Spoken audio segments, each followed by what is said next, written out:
alors il va se rendre compte de la démesure de sa vie lorsqu'il va être victime, donc, comme ça, d'une crise cardiaque. OK?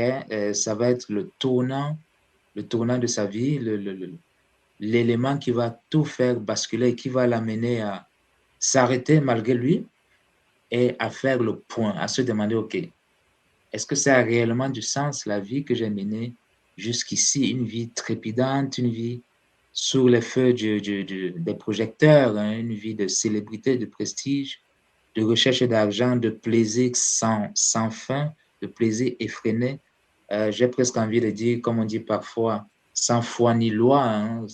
Pas qu'il était délinquant, pas dans ce sens, mais dans le sens de la recherche effrénée des plaisirs que la vie et que le succès parfois peuvent procurer quand on manque de discipline et de maîtrise de soi. Alors, l'histoire de Julian est racontée par un de ses mentis, un de ses protégés, un jeune, hein, qui lui vient d'une famille modeste. D'ailleurs, il est surpris d'avoir été choisi pour faire partie du cabinet de Julian parce que, contrairement à Julian, il ne vient pas d'une famille célèbre, une famille puissante, il ne vient pas d'une famille de juristes.